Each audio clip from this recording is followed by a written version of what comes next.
All right. So, what can you say? Just plan ahead, or get a will, just be okay with whatever happens in life, Anyway, this concept of that's around, and there's a buzz about this virus, whatever, these things that happen on planet Earth, whatever happens, there's things that come and go on planet Earth. Whether it's illnesses or the gas prices, things keep coming to the world. They come and go, elections and all these things. It is what it is. But underneath it all, there is a plan. God has a plan, let's say. You could say it's called God's plan for salvation. We sometimes have used the phrase the undoing process. But there is a plan. And it's not happenstance. It's not maybe. It's not real loose. There is actually a plan that when the children of God sort of hypothetically wondered what life could be or would be like if they could separate from God, which can't be done. God is all that is. God is everywhere that is. So that means you can't separate from God. But we wanted to imagine that we could. So as soon as God's children imagine that they could leave, the good news is they can't really leave. So there we are, but the lights are on and nobody's home. We're still in heaven, but we're dreaming or nightmaring that we're off in a world where you can get sick and die and have challenges and trauma and abuses from people. So, it's like something people have to just take responsibility for and realize this is our collective dream, that we can be separate. It's still a dream.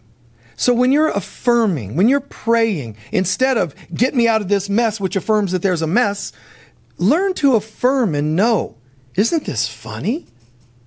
That we're still in the peace and joy and love and health of God, and yet we've manufactured this weird kind of scenario. Come from that angle, where you know the truth, but you respect the illusion. You play the game. You pay your taxes or whatever you believe in to be right. You take care of those things. But in reality, instead of, oh God, please give me my 10-cent raise this month, we're made in the image of God, and God is prosperous. So we have an inherent ability to be prosperous and abundant beyond imagination. So things come to this earth, in a sense, from two sides. Either to really show us you are abundant. So every so often you'll see a sign of the largest lottery being won, or somebody making 1,000 times more money per year than previous billionaires did. Those are signs of, see the goodness that we could have? Miraculous healings. That's the good news. But when we don't learn the easy way, we tend to learn the hard way.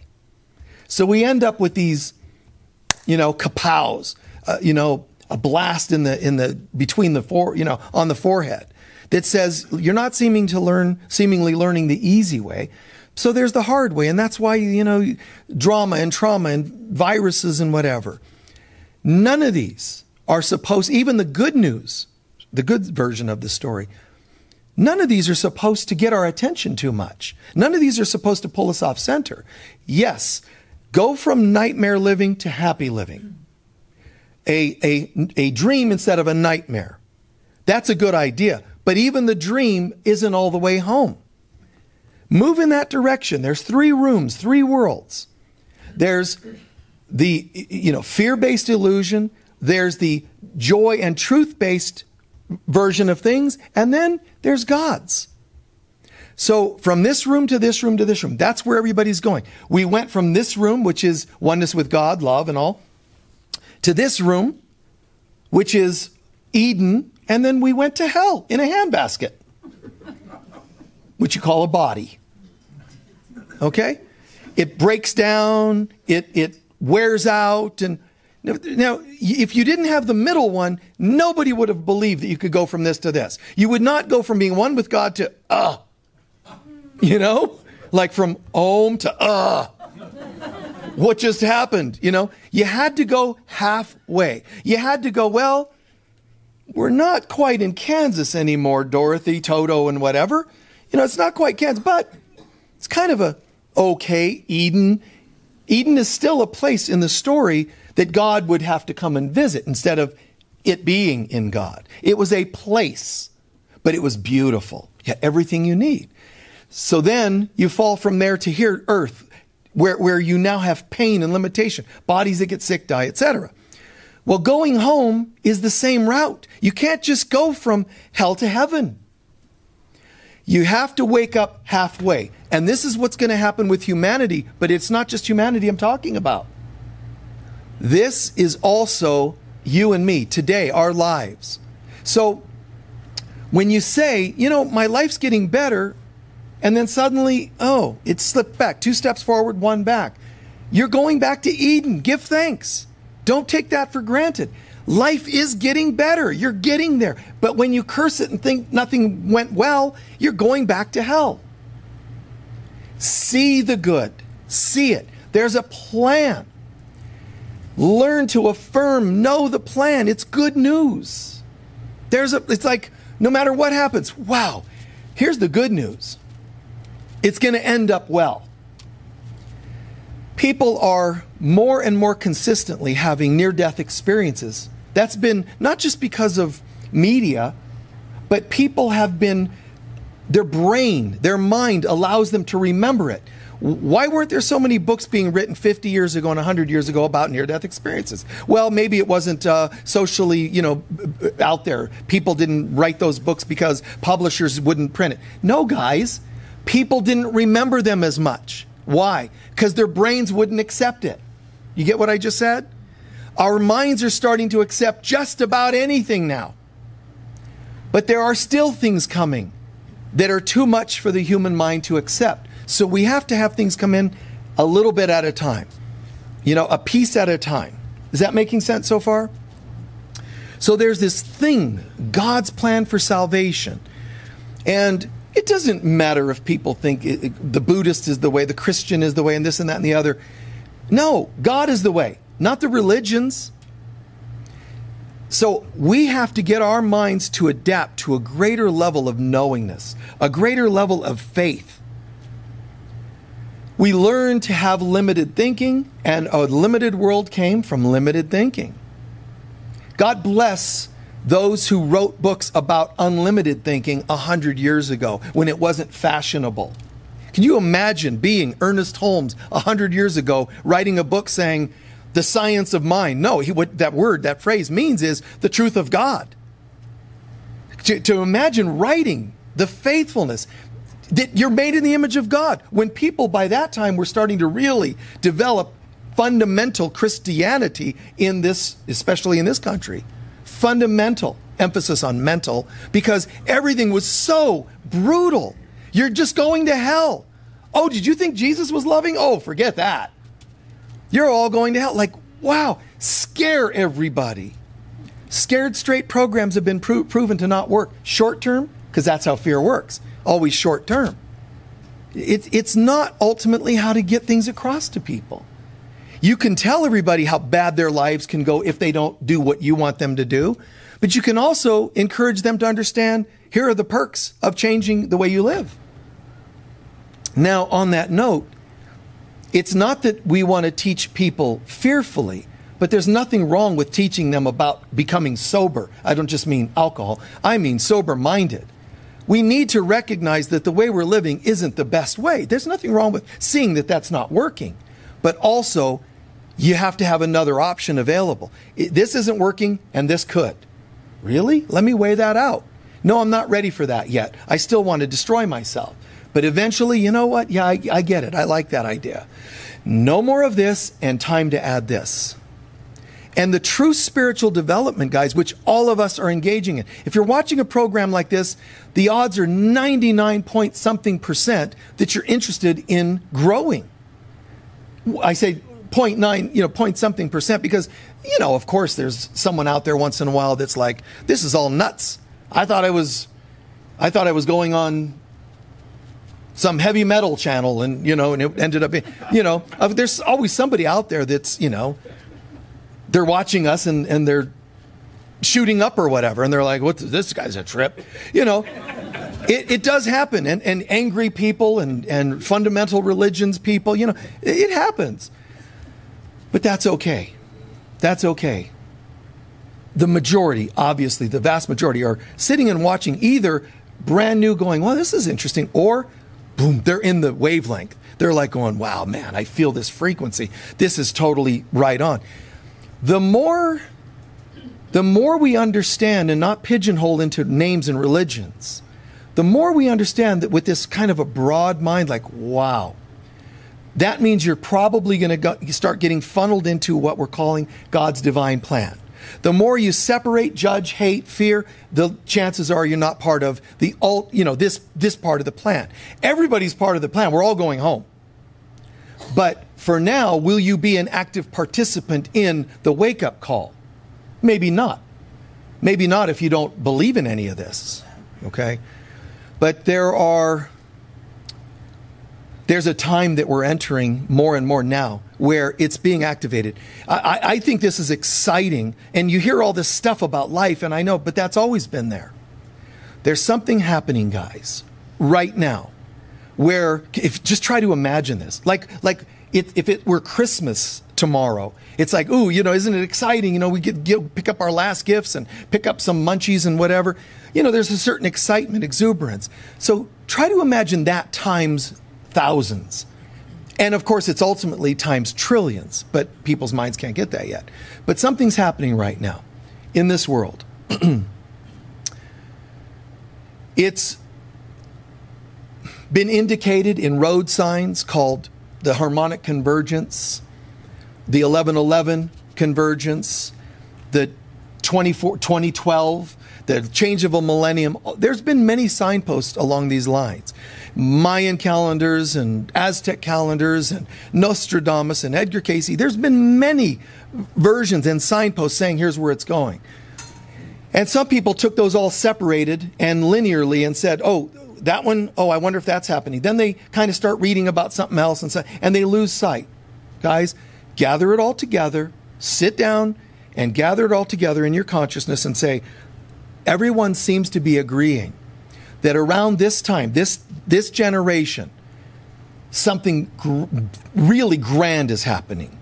Now, if I go into each of them, I'm going to start hearing their versions of what it is. Jesus is coming soon, we're all going to hell. Okay, there's that one. And then there's something else, and there's something, Maitreya, the Buddha is coming, and all these different names for it all.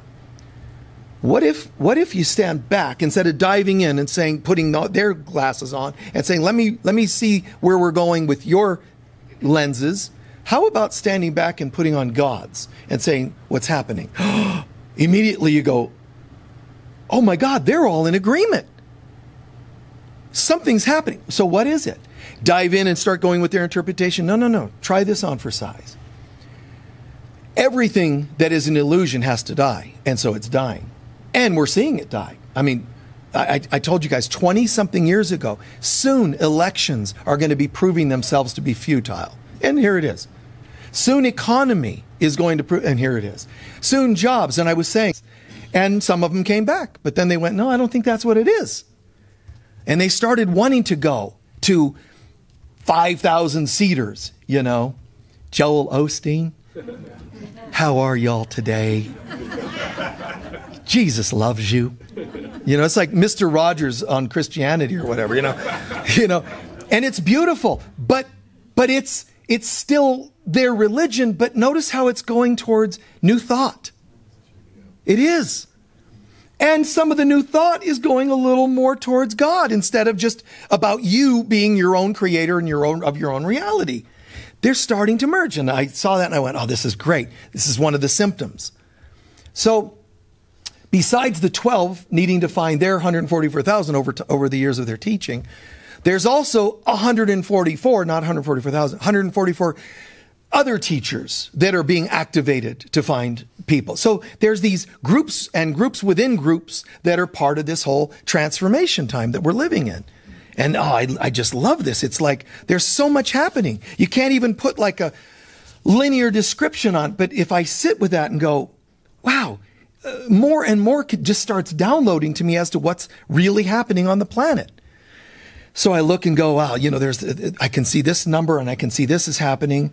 The 12 apostles that are here all now, by the time the ascension is happening, the actual kick over to back to Eden, fifth dimension and all that is happening as we speak.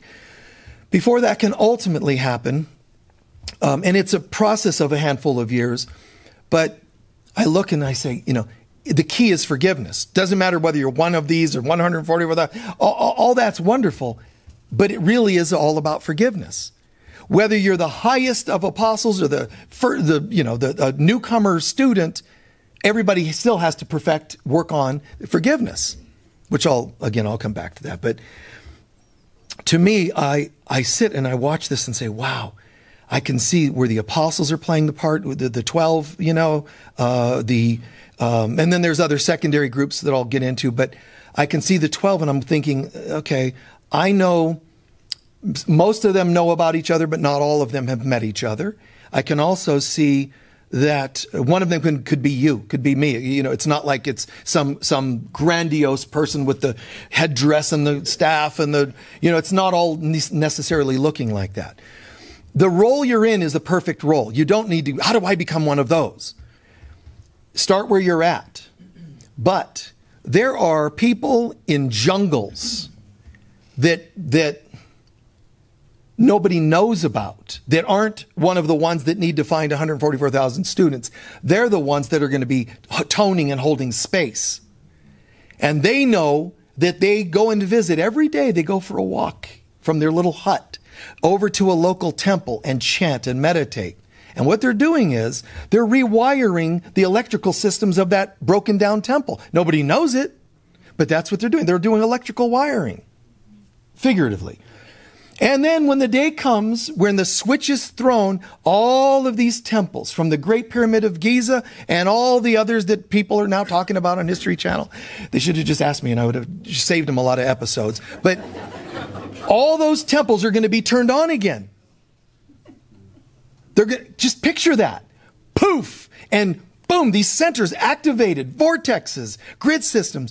Some of them are still running now, but at low grade. Even Sedona has many vortexes. It's like, unlike any place on the planet, there's more vortexes in a concentrated place than anywhere else on the planet. But that doesn't mean it's saved. Again, you have a lot of enabling, you've got a lot of competition between groups and teachers and whatever else here. So it's not like everybody comes here and they're enlightened. If anything, Sedona shows you how unenlightened you are. It really has a tendency to do that. Bring stuff up. Oh, look everyone. Another one. Check this out. This person thinks that they're completely forgiving. Let's have all their family members move to Sedona with them. And then boom, all the stuff's coming up. Why? I thought Sedona was going to make my family like me. No, it doesn't work that way. So, whatever, right? But when I talk about the 12 apostles, it's almost inevitable, if ever I've done that, people will say, well, what about Judas? They expect me to go, well, heck no. He betrayed Jesus, so he's not included in these 12 activated apostles. And these apostles, some will turn into light bodies. They will. Light body is like an etheric version of yourself, but you're still you. So Judas, on the other hand, some of them will turn into light bodies, and some will need to pass away and come back in light bodies, but that's another thing. Judas, you would think that I'm going to say, no, he's left out. He's actually not. Judas spent a lot of time in the astral plane and just incarnated like other people. But the problem and the sad thing is that he dealt with guilt. I mean, when you betray other people, it really can carry you, be carried with you. But when you betrayed Jesus, it's pretty intense. But what's amazing is Jesus already forgave him when it happened. And before it happened. And after it happened. It's like done. But Judas had to forgive himself. And Judas represents our ego. So when Judas recently accepted a new level of forgiveness for himself, all of us felt that to some degree because he represents a 12th of you. Does that make sense? Yeah. So that's what's happening with that. But besides that primary group, we'll call it, the 12 apostles, these things I'm sharing could be put in any order. But, so you've got the primary 12 apostles, but you also have followers, disciples of Mother Mary. And I'm not pushing Catholicism. I'm saying that she also stepped up and said, and I'll play a role. So she's part of what's happening. There are people that either connect with the universal mother on some level, or in past lives they were devoted to Mother Mary literally, and they're all being activated. So it's really interesting because some of you are sitting in the audience here and abroad and everywhere around the world watching, and you're hearing about this and you'll go, well, that's so weird because I started burning candles again, but I felt too Catholic, so I stopped doing it. No, guys, this is between you and the mother. You don't have to worry about it looking like a religion. Many of you, especially more women than men, but many of us have a connection to the mother. Allow this to kick in. Allow this like a blessing to come forward. And it's not just Mother Mary. She has her crew. Jesus had his 12 apostles. The Mother Mary had her own way of gathering her brood, or whatever you want to call it, her group. And Mary Magdalene is one of them. She's devoted to the Divine Mother because she has her own version of the Divine Mother, let's call it. And Magdalene's light is burning so bright right now as she has an archetype that it's almost like sparks flew off of that archetype and blessed many women to feel this resonance, not just with Mother Mary, but with Mary Magdalene. So much so that a lot of people feel immediately, I think I was her. But now after 10, 20, 100, 1,000 women, no, I was her, definitely. And they're well-meaning, but what's happening is they feel such an obvious resonance, they have to have been her. But that's what happens when an archetype bursts and sends forth a lot of sparks, you see. So sparks entered a lot of people's souls, more women than men, like I said, and they're feeling this resonance. And again, think of this as activation, like those temples around the earth. The world is changing and all these temples are being activated, but so are people. So ask yourself, do I feel like it's part of the 12 apostle group? Maybe, maybe not. One of their disciples or students? Maybe, maybe not. Is it more the Mother Mary group? And it could be more than one. It could be the Magdalene group. Where am I feeling a resonance? There's another group that's part of this light activation. Just tap him. He's gone into another dimension to share with us. Good morning. So there's another group of angels. There's a whole wave of angels being sent. Not a group you've ever heard of. A whole new wave of angels coming into the earth plane to help with this process. So part of what I'm saying is, it's as though God is saying, we saw you guys all go into a journey without distance to a place you never left. We watched you all go and think you left heaven. At that moment, we knew exactly what was going to happen.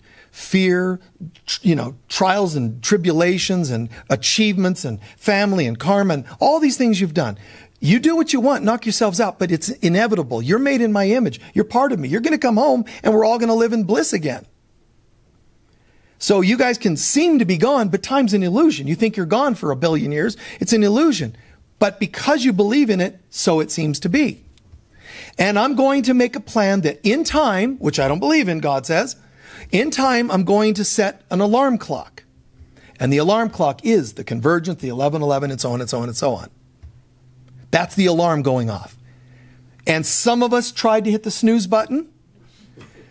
And we go into denial. We go into fear. Something's happening. And we blame and name and identify in our own little ego ways. But eventually, guys, the defenses have to drop. And we have to say something's happening.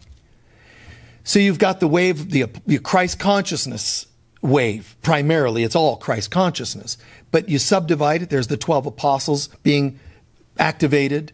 Temples all over the world being activated, but the 12 apostles, whoever they're teaching. You have the Mother Mary version of it. She and her group are being activated with the Magdalenes as well. Angels, a new wave of them coming to the earth. You've heard of Archangel Michael. What is Archangel Michael about? You have heard about guardian angels. You know they tend to take care of you and keep you safe as best they can, and so on. This is a whole new wave that are all coming into the earth plane now to bring about, like, sort of to midwife and facilitate this transformation. Is that all making sense? All right. So I call it midwifing because it is like that. This is a birth. And with the birth, there's birth pains, there's challenges, but they're acting as midwives, sort of to support. Some of these angels are going to be, they're all available to individuals. But if you're watching this program, you're going, oh my God. It's like when people said there's new Reiki symbols that have come to them. You understand? It need not have been the same old few. Some people started channeling new versions and new frequencies of Reiki symbols. And it worked for them. It's like that. This whole new wave of angels coming in. And they're basically available to all. You'll probably start hearing about them this year. People will start saying this angel, it wasn't an archangel, it wasn't a guardian, it was something else. So there's a prophecy or prediction for you. People are going to start feeling this frequency and knowing it's angelic, but not knowing what it is because they have not heard of it, then they haven't felt this before. So just as an aside. There are light beings as another category. Light beings are coming into the earth dimension, into near our solar system now, and working with us more. Light beings, specifically Arcturians, Polarians, just to name a couple of them.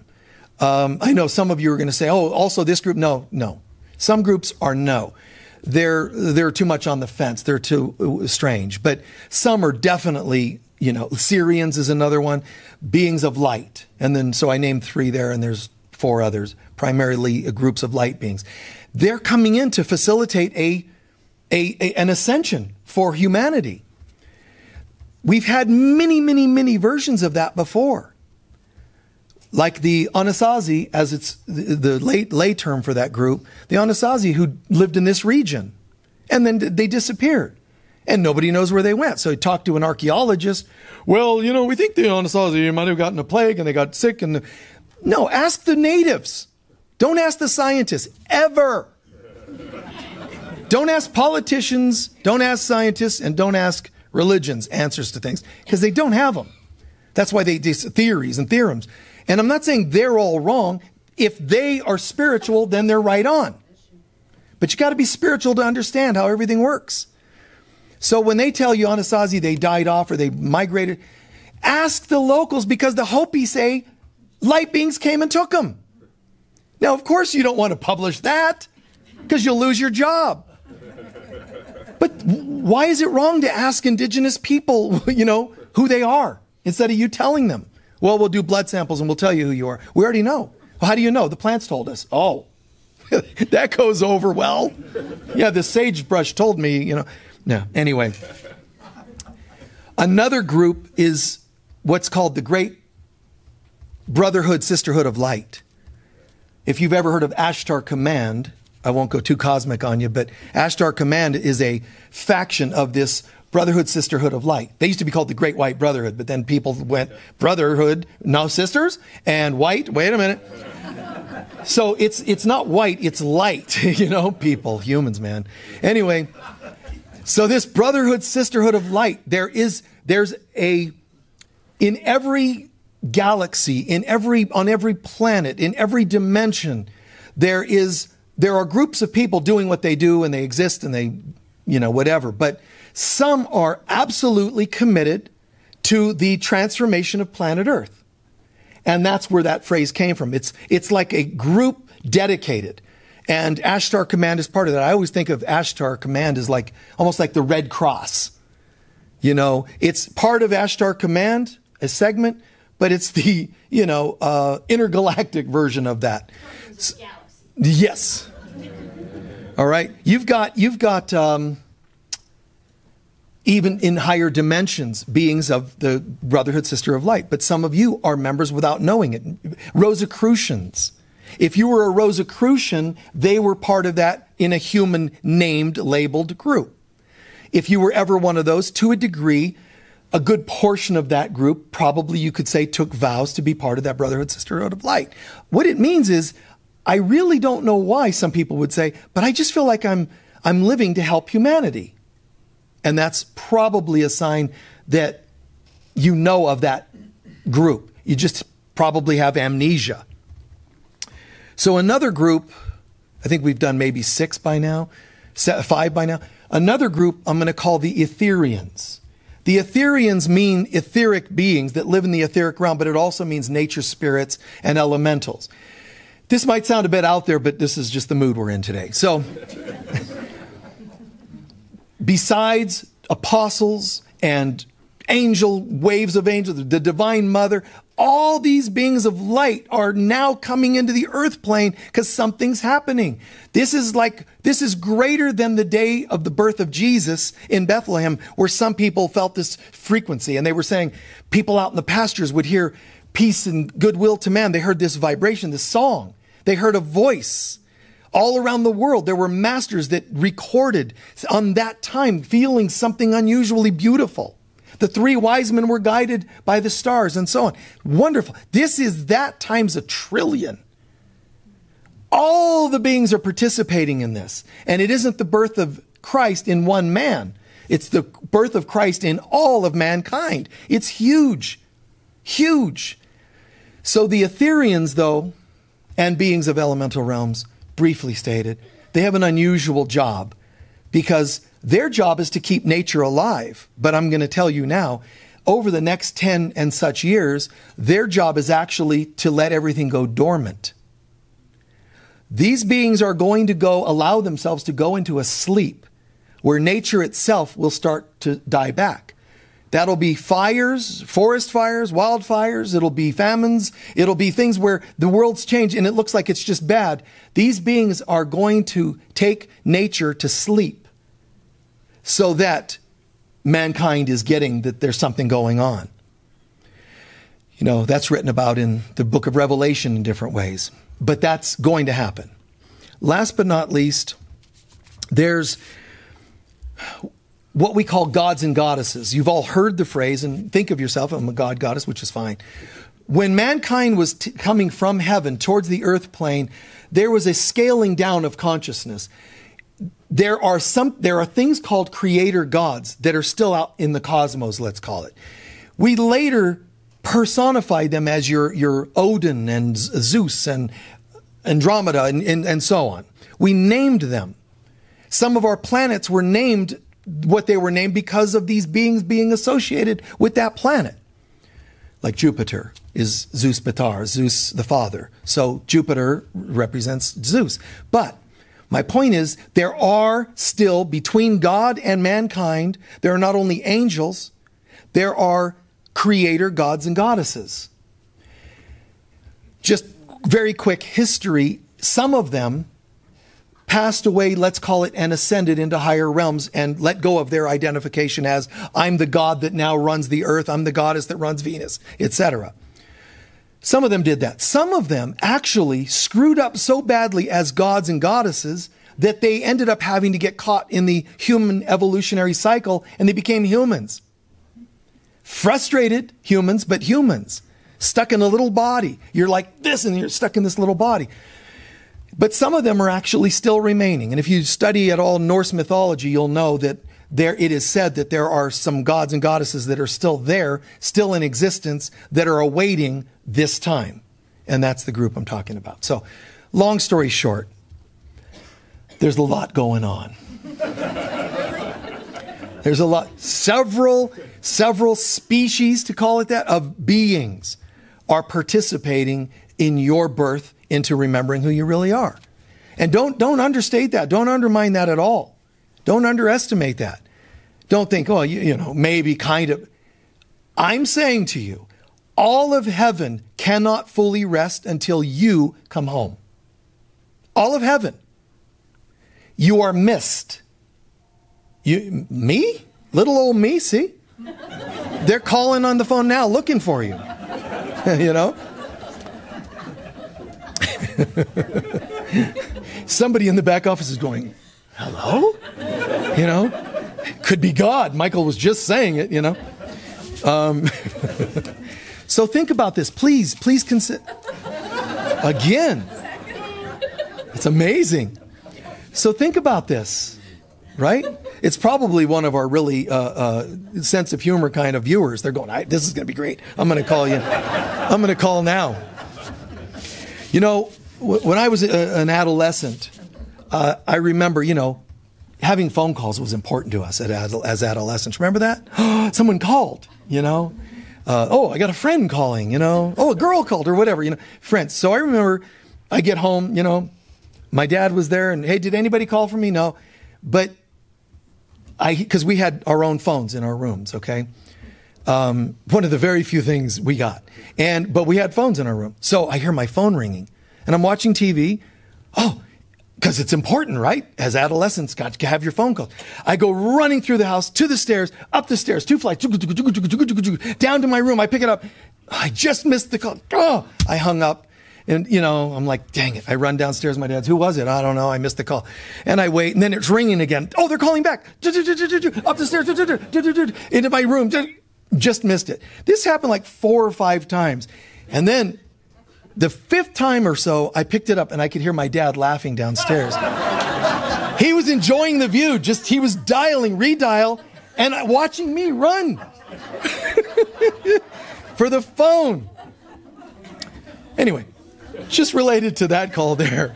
You never know what things are going to bring up, but there's a trauma memory. So please soak this in. And you can soak in the grandness of this. Like, wow, if this guy's at all right, at all, even if he's half right, wow. These 7 primary groups of new, waves of beings. Well, that's pretty cool. It explains then convergences and alignments and beings and why this is coming up, why the Magdalene feel, why the Mother Mary feeling, why the apostles. And it explains a lot of the Christ consciousness that we teach at this center and so on. Pretty amazing. Even if it's only partially correct, which it's correct, but even if only partially, it's pretty amazing. But what if the only part that's right is that heaven misses you? That's enough in itself to go, wow, heaven calling. God is doing everything, and I don't mean lightly. God is doing everything in its power within the acceptability of man's free will to get you home. And it's like, wow, one of you, it's a near-death experience. One of you, it's this spontaneous download. Another person, it's a moment of forgiveness and you let go of a resentment. These are all just little bits. When you step back and go, when I weave all those together, it tells quite a story. This is like, wow, that spontaneous conversation I had with somebody when I was 22, that near-death experience when I was 12, all these pieces starting to come back together, that there are beings around you, angels, and now far more. There are beings around you calling you, just helping you and facilitating you home. People that don't want to hear it still have guardian angels, but they don't have as much of a support system. They don't have one or more of these 7 groups really working them. If you're watching a program like this and feeling a program like this, you probably have one or more, maybe several, of those groups already working on you, taking you home. You could be like going, I've been feeling like at night I sit amongst a council of these beings. They're like glowing angel-looking beings, but no wings. These things are not by accident, and it's not a dream. You're remembering something that happened on higher dimensions. And more of this is going to happen. And whether you're into elementals, they're participating. Mother Mary, she's participating. Past lives and Christy kinds of groups, they're all participating. It's all happening. All right, making sense? All right. Please take a few centering breaths.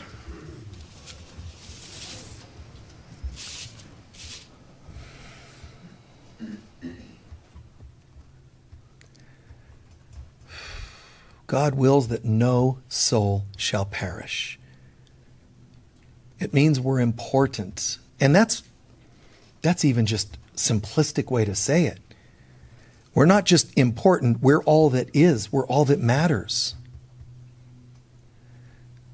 coming home is God's only wish.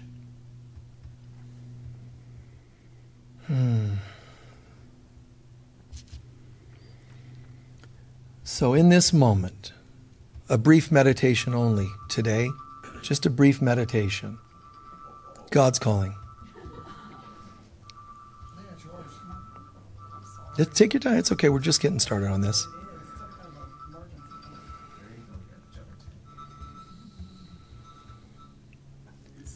It's all right. There's a pail of water in the back. You can drop the phone. All right. Setting aside all stuff of the day, all stuff of life. Set it all aside.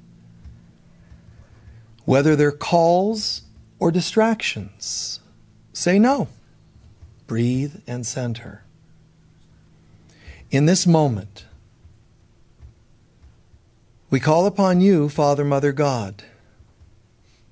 And we're letting you know that those of us who choose to do so are making a conscious decision to step up and be part of your divine plan for humanity's awakening. If we only want to be recipients of that word and gradually move in that direction, we're allowed to do that.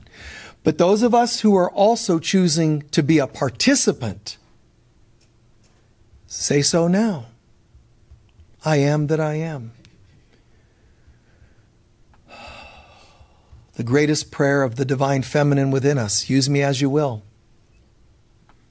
I'm here for you to fill my heart, mind, being with your guidance. What would you have me do? Where would you have me go? What would you have me not do? Where would you have me not go? What would you have me say and not say? You guide my every thought, word, decision.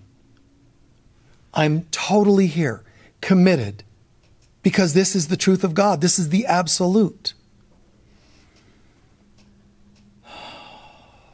And it's all under the guidance of the Divine Mother, the Holy Spirit. So in this moment, Divine Mother, place your being, your hands, whether it takes the form of Jesus, Mother Mary, angels, and so on, whichever being feels right for you, that's fine. Feel their hands placed behind you on your shoulders, where you would wear wings. And we're asking them to initiate us into our angelic selves.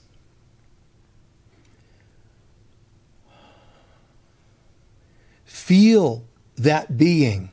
Breathe the breath of the Holy Spirit through the back of either your heart or throat center. They'll choose.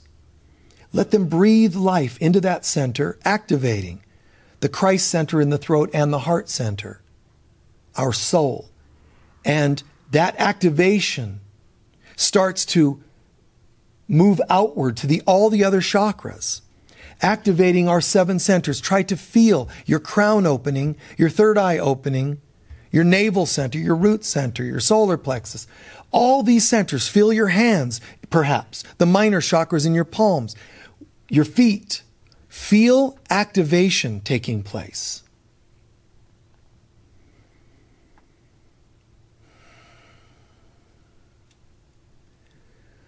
I am open to receive. I am open to do the work, light work. I am a light worker of God.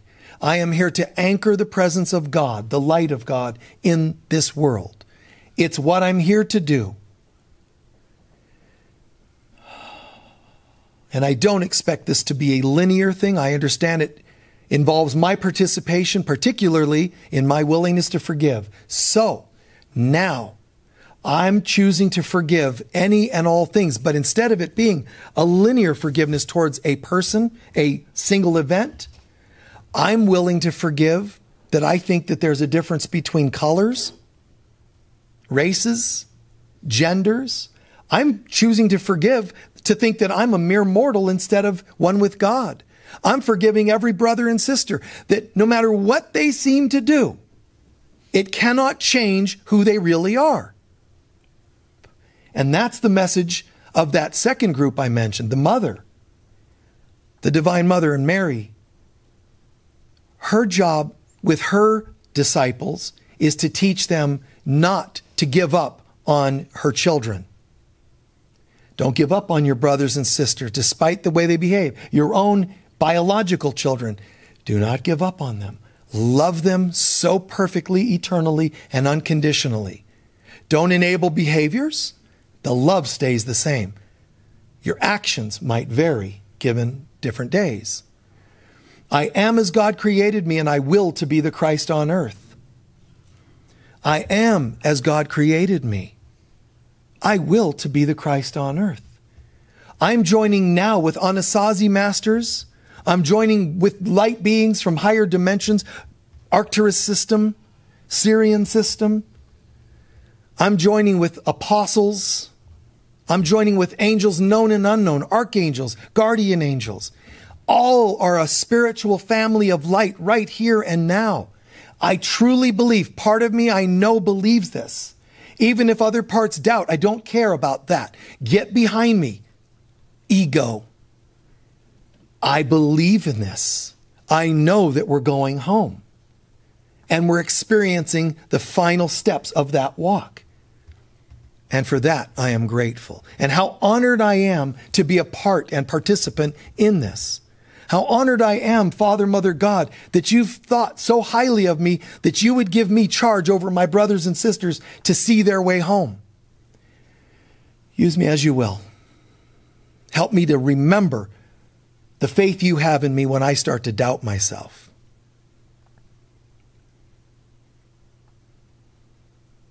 And so it is. Keep centered for an extra moment, please, just to integrate that.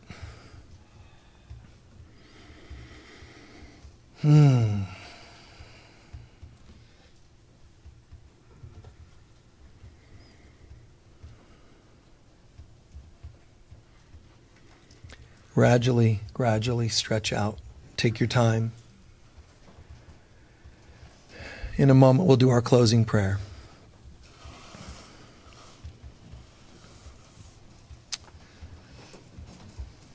Let that, if you felt anything, let it set in. Let it be permanent. Let it really anchor inside of your being. All the cells of your being. Okay? We're going to do our collection in just a sec. Yeah, I pray that this really, got absorbed in consciousness. Thank you, guys. Please stand for our closing prayer. And how did you do with the meditation, by the way? Okay, feel integrating it? Yeah? All right. Feel that presence. I don't like, it's just not like a visualization. It's an experience. Try to let that be an experience and let it viscerally integrate into your being. Remember that the bookstore is open after service. We've switched things. We used to have a couple of big carts of used books. They're now on one rack or cart in the foyer. If you'd like to grab any of those, it'll tell you. They're only like $1 a piece or whatever, all right? So, soak it in. Soak it in, soak it in, soak it in. If you like what we're doing here, feel free to share it where you can on your own internet or social media places. But use your discretion, If you're part of groups like Seamstresses of Northern New Hampshire, maybe they don't want to hear about Pleiadians or whatever. Use your discretion, all right? Breathe it in and realize you're going to be more and more guided every day in what to do and not do. It's not always doing, it's doing and not doing. Know what feels right for you. The light of God surrounds us. The love of God enfolds us. The power of God protects us. And the presence of God watches over us. Wherever we go, God is, I am, and we are, and so it is. Before you guys leave, thank you very much. Jude, you want to get up here and you can... She's doing a shot for the internet, all right? For our website, I should say. And for the authorities. Everybody wave. Yay! Light beings! Say light beings. Light beings. All right. So God bless you all. Thank you for being with us. If you need anything during the week, feel free. We're open just about every day of the week. And we have, whether it's the bookstore or the admins, if you need something, call us, reach out to us. And God bless you and thank you for your continued support. We'll see you soon online as well from all of us. Bye-bye. Thank you.